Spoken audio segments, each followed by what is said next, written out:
नमस्ते दोस्तों, मैं हूं आकाश और आप सबका स्वागत है फार्मास्यूटिकल केमिस्ट्री के एक नए लेक्चर में। आज हम पढ़ेंगे ऑर्गेनिक केमिकल कंपाउंड्स के नोमेनक्लेचर यानी केमिकल कंपाउंड्स के नाम रखने के सिस्टमेटिक तरीके को। ये topic D pharma first year 2025 के सिलेबस का बहुत इंपॉर्टेंट पार्ट है और आज हम इसके हेटेरोसाइक्लिक कंपाउंड्स के नाम कैसे बनते हैं वो अच्छे से समझेंगे। तो चलो बच्चों, फटाफट से वीडियो को शुरू करते हैं बिना किसी टाइम वेस्ट किए। तो बच्चों, हम हमारी वीडियो में आगे बढ़ते हैं। तो बच्चों, वीडियो में हमारा पहला टॉपिक है व्हाट इज नोमेनक्लेचर। तो बच्चों, nomenclature means the systematic naming of chemical compound so that each compound has a unique and universal accepted name. तो बच्चों, ध्यान से सुनना, नोमेनक्लेचर का सिंपल मतलब होता है केमिकल कंपाउंड्स का नाम एक प्रॉपर तरीके से रखना। यानी कि ये नाम ऐसे ही हवा में नहीं रखा जाता जैसे गप्पू पप्पू आप अपने दोस्तों का रख देते हो। यहाँ सिस्टमैटिक नेमिंग होती है, मतलब एक पूरा सेट प्रोसेस फॉलो किया जाता है नाम डिसाइड करने के लिए। अब आप बोलोगे कि ये क्यों किया जाता है? ताकि बच्चों हर एक कंपाउंड्स का एक यूनिक अलग से नाम हो जो यूनिवर्सली एक्सेप्टेड भी हो, पूरी दुनिया में माने जाने वाला। तो बच्चों, अब आप पूछोगे क्यों? तो बच्चों, ये नाम इसलिए रखा जाता है ताकि एक कंपाउंड का एक यूनिक नाम हो और पूरी दुनिया में एक्सेप्ट करा जाए, यूनिवर्सल एक्सेप्टेड है। तो बच्चों सोचो, अगर एक कंपाउंड के अलग अलग कंट्री में अलग अलग नाम है तो आपके एग्जाम में तो चटनी बन जाएगी एक कंपाउंड के 70-80 नाम याद करने में ही।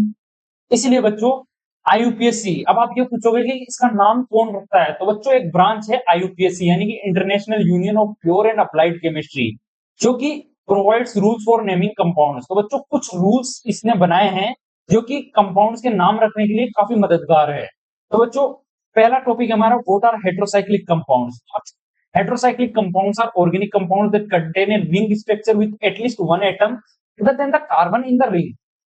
तो बच्चों, हेटेरोसाइक्लिक कंपाउंड्स वो ऑर्गेनिक कंपाउंड्स है जो कि एक रिंग स्ट्रक्चर बनाते हैं, मतलब एक रिंग स्ट्रक्चर यानी कि एक अंगूठी मान लो जिसके अंदर एटलीस्ट एक अदर एटम हो कार्बन के अलावा। वो अदर एटम कौन सा होता है? The other atom is usually nitrogen, oxygen और सल्फर।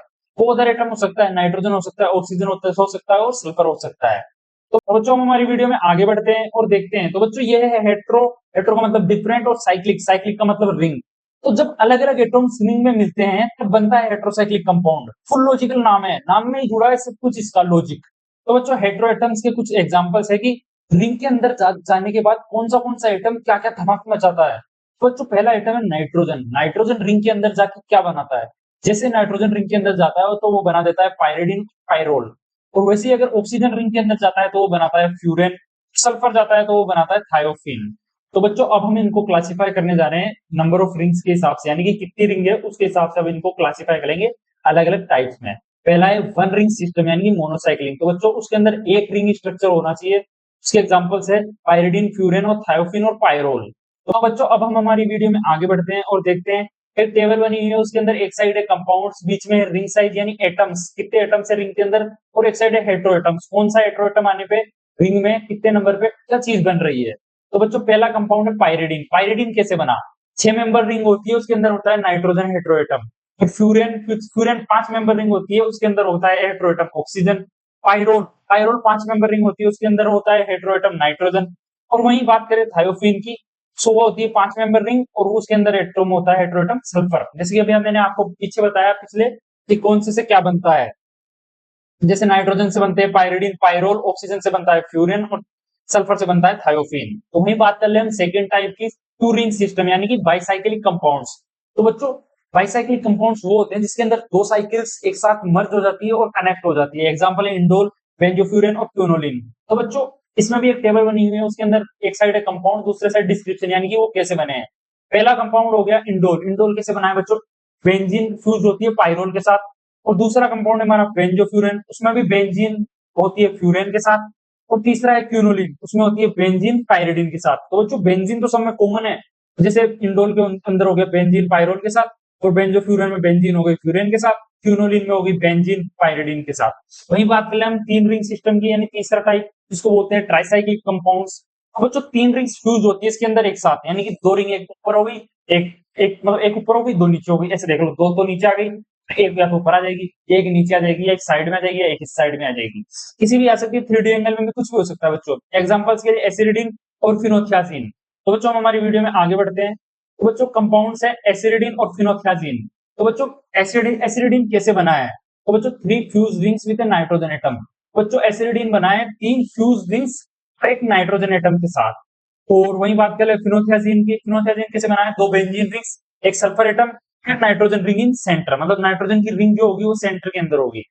तो बच्चों हम हमारे अगले पॉइंट की बात कर ले, basic rules of IUPAC nomenclature for heterocyclic. तो बच्चों हेटेरोसाइक्लिक कंपाउंड्स के लिए आईयूपीएसी के द्वारा कुछ रूल्स बनाए गए हैं नोमेनक्लेचर के लिए। तो बच्चों identify the heteroatom, decide which non carbon atom is present. तो बच्चों पहले हम एटम को देखेंगे यानी साइकिल को देखेंगे, उसके अंदर देखेंगे कौन सा नॉन कार्बन एटम प्रेजेंट है, और नॉन कार्बन एटम जो प्रेजेंट होगा वही हेटेरोएटम होगा, मतलब नाइट्रोजन, ऑक्सीजन, सल्फर। पहले रिंग के अंदर चेक करेंगे कौन सा हेटेरोएटम प्रेजेंट है। बच्चों हमारा पहला पॉइंट है, choose the base name based on the number of atoms in the ring and the heteroatom. तो बच्चों फिर रिंग में टोटल कितने एटम्स और कौन सा हेटेरोएटम है, इसके बेसिस पर रिंग का बेसिक नाम चूज करना होता है। तो हम देख ले, टेबल बनी हुई है नीचे। रिंग साइज यानी कि कितने मेंबर है, 3 मेंबर, 5 मेंबर और 6 मेंबर, यानी 6 एटम्स, 5 एटम्स और 3 एटम। बच्चों अगर रिंग में 3 एटम्स में से एक एटम ऑक्सीजन हो तो नाम होगा ऑक्सीजन, मतलब बेस नेम बता रही है। 3 एटम रिंग होगी, मतलब 3 एटम से बनी हुई यानी 3 मेंबर से बनी हुई अगर रिंग होगी, और अगर उसमें ऑक्सीजन अगर वो है हेटेरोएटम तो नाम होगा ऑक्सीजन, नाइट्रोजन होगा तो एसिडिन, सल्फर होगा तो थायरेन। वहीं अगर बात कर ले 5 एटम्स यानी कि 5 मेंबर से बनी हुई रिंग में अगर ऑक्सीजन हेटेरोएटम होगा तो नाम होगा फ्यूरेन, नाइट्रोजन होगा तो होगा पायरोल, तो सल्फर अगर होगा तो होगा थायोफिन। वहीं अगर बात कर ले 6 मेंबर रिंग्स की, तो ऑक्सीजन अगर हेटेरोएटम होगा तो होगा पायरेन, नाइट्रोजन अगर हेटेरोएटम होगा तो होगा पाइपेडिन। वहीं अगर बात कर ले सल्फर की, तो अगर सल्फर अगर हेटेरोएटम है तो होगा नाम थायन। तो बच्चों हम बढ़ते हैं हमारी वीडियो में आगे, कुछ रूल्स के बारे में पढ़ते हैं जो कि काफी इंपॉर्टेंट है हेटेरोसाइकिल्स के नोमेनक्लेचर के लिए। तो बच्चों यूज एप्रोप्रिएट प्रीफिक्स। तो बच्चों कुछ जो चीजें जो पहले लगानी होती है, प्रीफिक्स जो पहले लगता है नोमेनक्लेचर में, ऑक्सीजन के लिए यूज होगा ऑक्सा, और एन के लिए यानी नाइट्रोजन के लिए यूज होगा आजा, सल्फर के लिए यूज होगा। तो बच्चों ये काफी इंपॉर्टेंट है, ऑक्सीजन के लिए याद रखना ऑक्सा, और नाइट्रोजन के लिए आजा, सल्फर के लिए थाया। तो बच्चों कुछ और इंपॉर्टेंट रूल्स है जिनमें से पहला है number the rings starting from the heteroatoms, lowest possible number. तो बच्चों number the ring starting from the heteroatom. तो बच्चों एक रिंग मान लो 5 मेंबर की रिंग है, उसके अंदर अगर ऑक्सीजन जुड़ा हुआ है तो सबसे छोटा नंबर ऑक्सीजन को देना होगा, मतलब जिस कार्बन पे ऑक्सीजन जुड़ा हुआ है उस कार्बन को सबसे छोटा यानी कि पहला नंबर देना होगा।